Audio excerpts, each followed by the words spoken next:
Halo semua, balik lagi bareng gue Vian Rafe. Dan seperti biasa kali ini gue bakalan lanjutin alur cerita yang sebelumnya pernah gue upload. Dan selamat bergabung ya buat kalian yang baru aja gabung di channel gue. Untuk kalian yang baru gabung di channel gue, kalian bisa langsung cek playlist di channel gue untuk episode-episode sebelumnya. Dan tanpa banyak basa-basi lagi, yuk kita langsung cek this out aja alur ceritanya.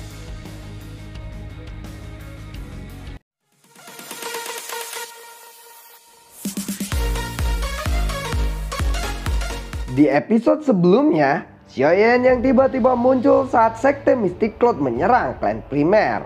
Saat itu dia berkata, "Hahaha, Xiaoyan dari klan Xiao telah datang kembali untuk membalas dendam," ucap Xiaoyan. Yundu lalu berkata, "Kamu jangan bertindak sembarangan. Walaupun kami kalah olehmu, tidak ada seorang pun di Kekaisaran Jiama yang berani melawan sekte Mystic Cloud," ucap dari Yundu. Sementara itu Jialo yang menyaksikan Xiaoyan dari menara tinggi di dalam kota, dia berkata, "Xiaoyan telah kembali lagi. Hahaha, sepertinya tidak akan mudah bagi sekte Mystic Cloud untuk memenuhi ambisinya kali ini." "Kakek, siapa dia?" ucap Yaoye. "Apakah kamu masih ingat Xiaoyan saat pertemuan agung para alkemis dulu?" ucap Jialo. Dia yang dulu diusir dari Kekaisaran Jiama oleh sekte Mystic Cloud, ucap Yaoye. "Iya, dia telah kembali. Sudah kubilang saat itu orang ini jelas bukan orang yang biasa. Hahaha, 3 tahun lalu kekuatannya hanyalah seorang Dadozi. Sekarang mungkin aku bukan tandingannya saat ini," ucap Jialau. "Mata kakek buyut memang sangat tajam. Untungnya kami tidak bermusuhan dengannya," ucap Yaoye. "Ya, aku memang berpikir seperti itu.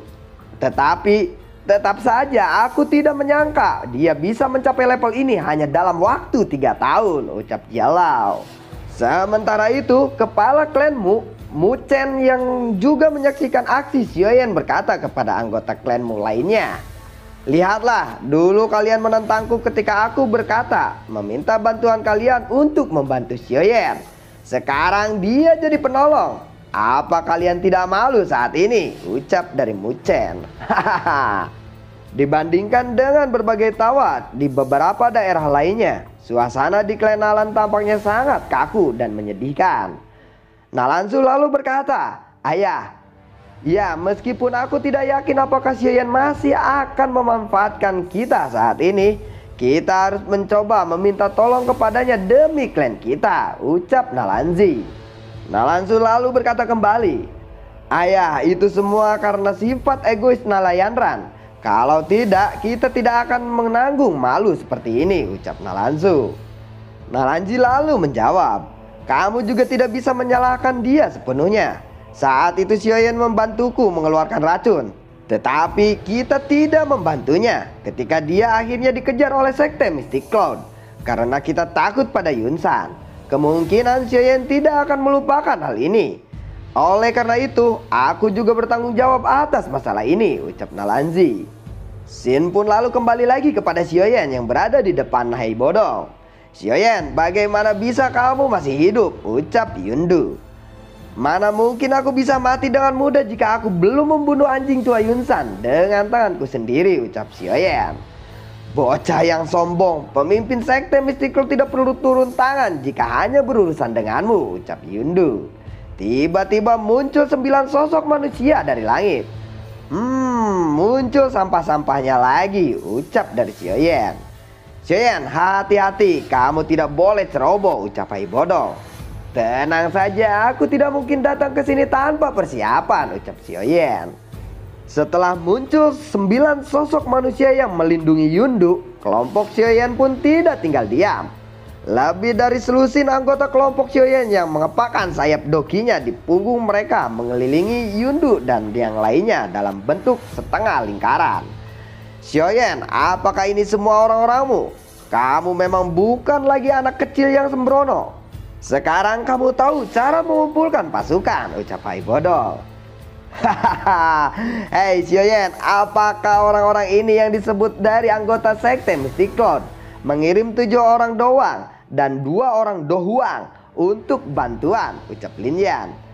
Jangan lepaskan satu orang pun, ucap Xiaoyan. Ya, Lin Yan dan yang lainnya berkata, Xiaoyan, hidupmu akan menderita jika melawan kami. Semua murid sekte Mystic Cloud bersiaplah untuk pertarungan habis-habisan, ucap Yundu. Xiaoyan lalu berkata, Hei tua, aku akan menyerahkan kedua dohuang itu untuk kamu tangani. Serahkan dua dohuang yang tersisa kepada yang lainnya, ucap Xiaoyan. Hai Bodong lalu menjawab, baiklah itu tidak masalah, ucap Hai Bodong. Kepala klan, sekte Mystic Cloud akan membobol halaman dalam. Kami tidak dapat bertahan lebih lama lagi, ucap salah satu penjaga dari mereka. Semuanya, tunggu, jangan terlibat dalam pertarungan langsung dengan mereka. Pemanah, siapkan pemanah pemecah ki, ucap Yafei. Kepala klan cuman ada 100 panah pemecah ki yang tersisa, ucap seseorang penjaga. Gunakan semuanya, ucap Yafei. Kak Yafei, sekarang kamu jauh lebih cantik dari 3 tahun yang lalu, ucap Xiaoyan. Nah, mulai nih Xiaoyan nih. Anak nakal kamu sudah kembali, ucap Yafei. 3 tahun ini kamu telah bekerja keras untuk melindungi klan Xiao. Terima kasih, ucap Xiaoyan. Yafei lalu menjawab, itu bukan apa-apa. Kemudian Xiaoyan bertemu dengan kakaknya Xiaoding. Kakak, ucap Xiaoyan. Xiaoyan, kamu akhirnya kembali. Anak yang baik. Kamu tidak mengecewakan kakakmu ini. Kamu adalah penolong klan, ucap Xiaoding. Lalu Xiaoyan terkejut karena melihat Xiaoding menggunakan kursi roda. Kakak, kakimu kenapa, ucap Xiaoyan. Aku baik-baik saja. Kakiku diracun dan menjadi lumpuh total. Untungnya tidak ada yang terjadi dengan kepala dan tanganku, ucap Xiaoding. Kakak, kehidupanmu pasti sangat sulit beberapa tahun ini, ucap Xiaoyan. Xiaoyan, aku bukan satu-satunya yang menderita. Hidupmu juga tidak baik-baik saja kan selama 3 tahun ini, ucap Xiaoding. Xiaoyan lalu menjawab, tidak apa-apa, mulai sekarang hidup kita tidak akan menderita lagi, ucap Xiaoyan. Haha, aku harap begitu. Tetapi sekarang bukan waktunya untuk mengenang masa lalu, ucap Xiaoding. Kak Yafei, terima kasih banyak. Biar aku yang menghadapi anggota sekte Mystic Cloud yang mencoba menerobos masuk, ucap Xiaoyan. Hei, hati-hati, jumlah mereka terlalu banyak, ucap Yafei. Kakak Yafei, beritahu semua anggota klan primer untuk mundur, ucap Xiaoyan. Biar aku saja yang menghadapi mereka, ucap Xiaoyan. Woi, gagal gak tuh? Semua anggota sekte Mystic Cloud yang mencoba menerobos masuk tiba-tiba terbakar hangus hanya dengan sekejap mata. Yafei juga terkejut dengan pemandangan menakutkan ini.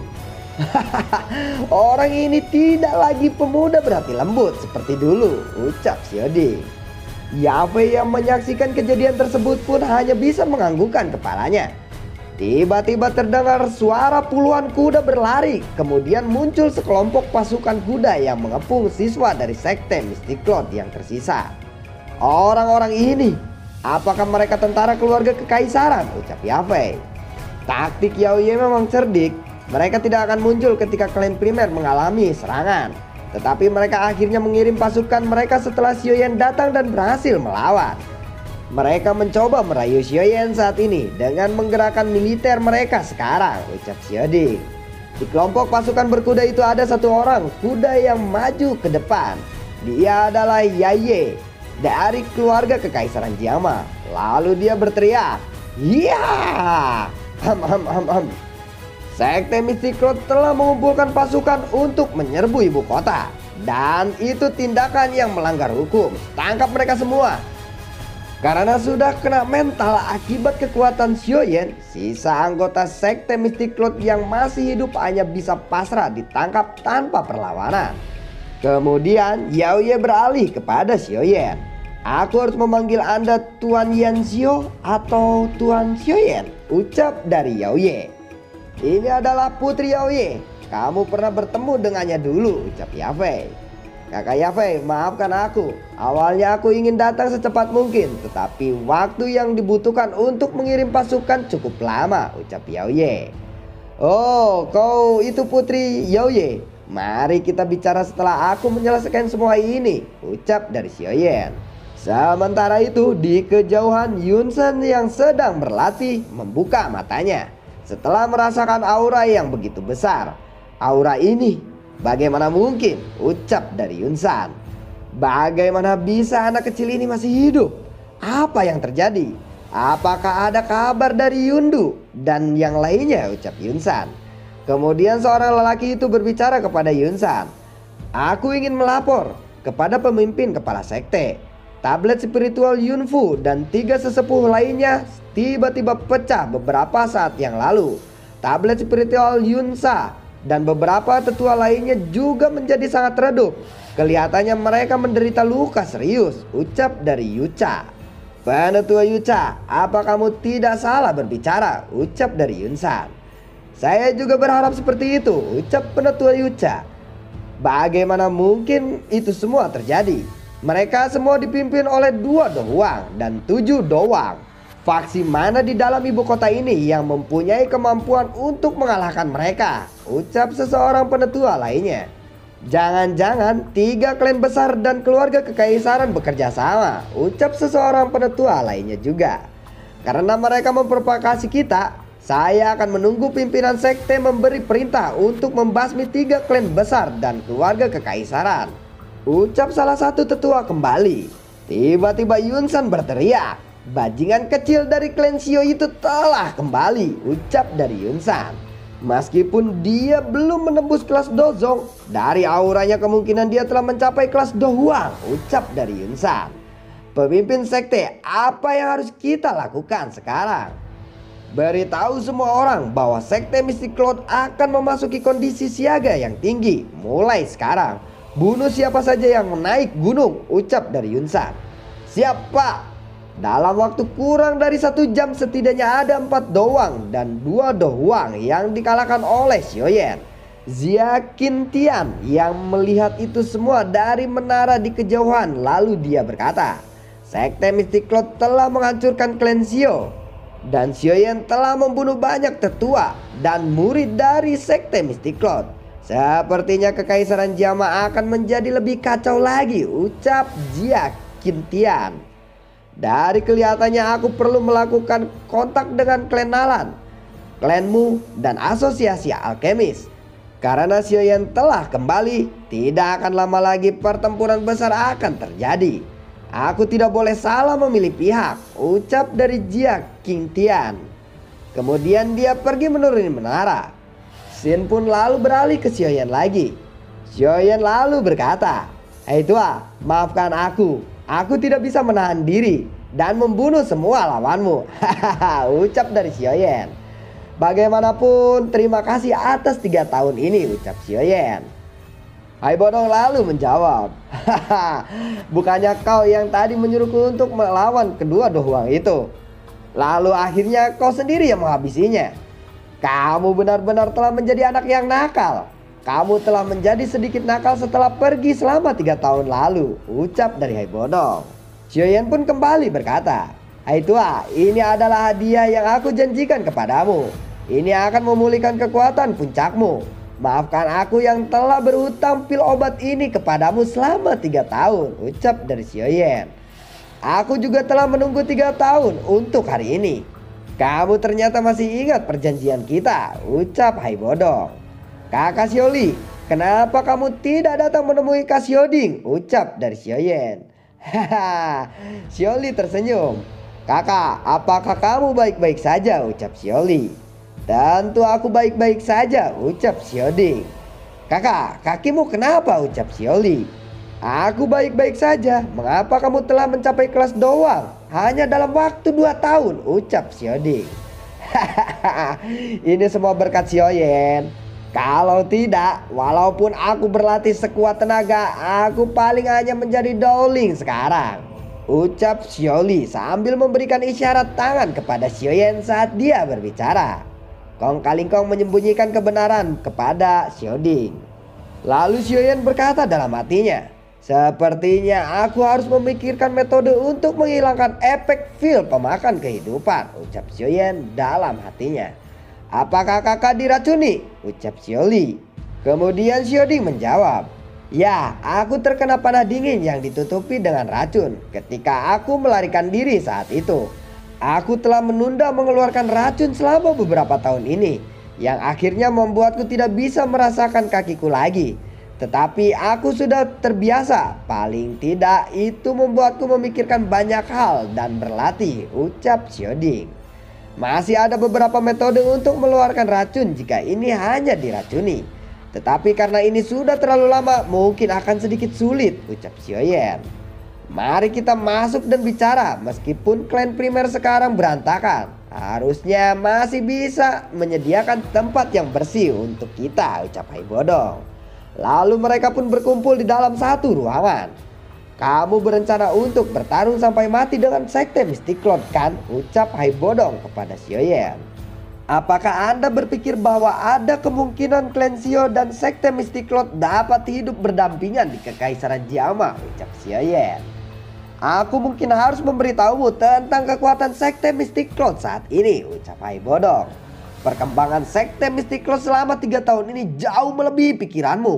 Kamu harus tahu bahwa 3 tahun lalu seluruh sekte Mystic Cloud kecuali Yunsan hanya ada Yun Yun sebagai Dohuang elit. Namun sekarang walaupun Yundu dan Yunsa sudah terbunuh olehmu, kemungkinan sekte Mystic Cloud paling tidak masih mempunyai 3 Dohuang. Dan tentu saja juga beberapa ahli Dohuang, ucap dari Haibodong. Mereka kemungkinan menggunakan semacam metode untuk secara paksa meningkatkan kekuatan mereka. Kalau tidak mungkin bagi mereka untuk memiliki kemajuan seperti itu. Selain itu, Doki yang keluar dari Yundu dan Yunsa sebelumnya cukup dangkal dan lemah, meskipun mereka mempunyai aura Dohuang elit. Ini sudah jelas, mereka telah mengkonsumsi semacam pil obat atau menggunakan semacam teknik rahasia. Karenanya kekuatan sekte Mystic Cloud mungkin lebih kuat daripada 3 tahun lalu. Tetapi bukan tidak mungkin untuk mengalahkan mereka, ucap Haibodong lagi. Yafei telah membangun jaringan informasi yang besar selama beberapa tahun ini. Dengan bantuannya aku telah menemukan bahwa tampaknya ada jejak beberapa faksi misterius lainnya di dalam sekte Mystic Cloud. Mungkin ini ada hubungannya dengan sekte Mystic Cloud yang saat ini memiliki begitu banyak ahli. Saat ini kekuatan sekte Mystic Cloud adalah kekuatan terbesar di sebagian besar Kekaisaran Jiama. Kemungkinan akan sulit jika kamu ingin mengandalkan kekuatanmu sendiri. Oleh karena itu, aku menyarankan kamu akan lebih baik untuk menghubungi 2 klan besar yang tersisa, Asosiasi Alkemis dan Keluarga Kekaisaran, untuk bekerja sama, ucap Haibodong. Xiaoyan lalu menjawab, tetapi dulu mereka juga sama saja seperti sekte Mystic Cloud, memperlakukanku layaknya sampah, ucap Xiaoyan. Kamu masih menyimpan dendam kepada mereka ya, tetapi kamu tidak bisa menyalahkan mereka. Itu karena sekte Mystic Cloud terlalu kuat. Mereka perlu memikirkan keselamatan anggota klan mereka juga, ucap Haibodong.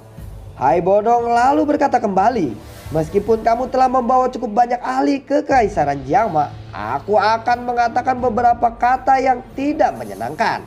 Dengan hanya mengandalkan kekuatan mereka, itu masih jauh dan masih lemah daripada sekte Mystic Cloud.